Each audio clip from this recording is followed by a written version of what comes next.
Hey everybody, welcome to another episode of Practicing My Way Back. I have had a stellar week, a lot of fun this week,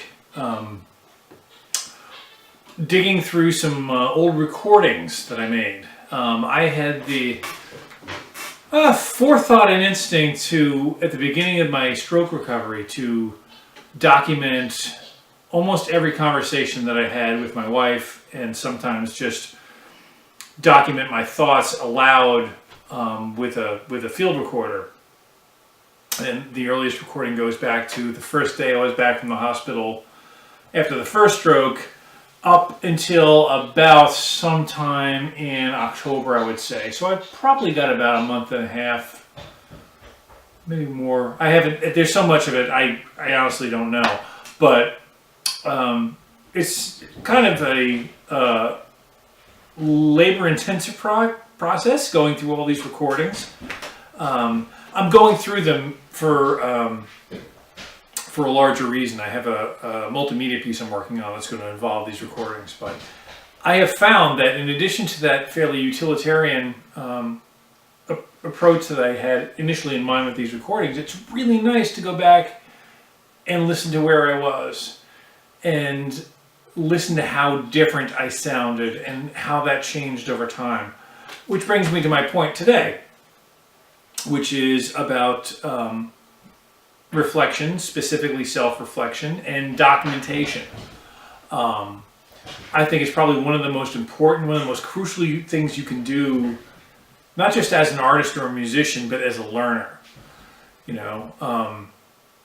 Using my case as an example, it gives you the opportunity, such as I have this week, to go back and look at what you've documented and trace the path of where you were and see your actual progress. As many of you know, it's very difficult to get a sense of progress on the fly in the heat of your practice, especially if it's not going well. It's really easy to lapse into that. Oh, I can't do anything right. I'm never going to get this. I'm going to this. I'm going to that. I'm going to the other. That's where these sort of things come in really handy. In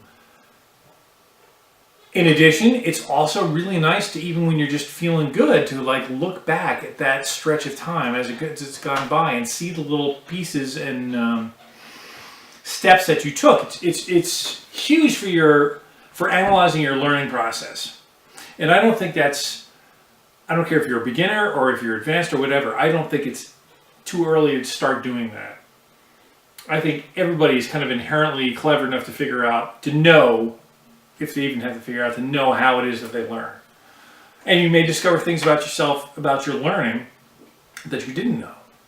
And again, you've heard me say this before, this culture is so rabidly anti-reflective and we're evaluative, but in the wrong way. We like to evaluate information. We don't like to evaluate process, which is absolutely bleeping stupid. People like to make fun of it. Say, "Oh, you're keeping a diary. You're keeping a journal." Like it's something to be ridiculed. But that, to me, that's like ridiculing your personal history. It doesn't make sense. Ha! Look at me. I came from Europe. I'm terrible. Or look at me. I grew up here. I'm terrible. Look at me. I had this experience. That's dumb. Don't do that. That's silly. I think if we were more reflective in this culture and we'd be less prone to snap judgments, because we'd start to see our own personal history. And I think when you can really appreciate your own personal history, it's a heck of a lot harder to write off someone else's personal history, especially when you're saying, well, they don't know anything. They're just a XYZ person or a QBD, whatever. You start to develop that thing called empathy, which is something else that we don't really stress in this culture. Anyway, getting off base. So this is about the importance of documenting your process. And there's a million different ways you can do that. You can make recordings like I did. I have voice recordings. I also recorded myself playing scales, which is pretty interesting to listen to today. I could see how far my time was off. I could see the areas that I needed to improve, and comparing that with when I practice today is a huge difference. You can write down in the journal like I've shown you behind where this camera is right now. there's a drawer that is packed full of compact discs that have got burned into them. Old solo recordings, old concerts I've done with any number of groups, dating back, I don't know how long. I have a box of cassette tapes that goes back to college. In my basement, I have 2.5 these big plastic lugs full of old scores that I've written and sketches.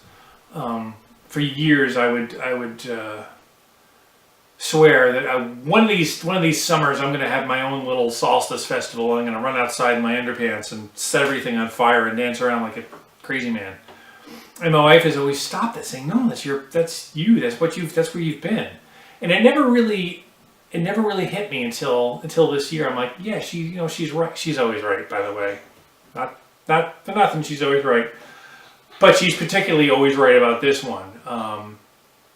That is the process. That's the process of building who I am. And it's always, I have never regretted opening one of those boxes up and looking inside and going, oh my God, I remember this thing. I mean, it's a tremendous amount of connection. It's probably the most important thing you can do for yourself is to hang on to those older projects, to document what's going on in your world, and use those as a point of reflection, because there's no learning from experience without that piece of it.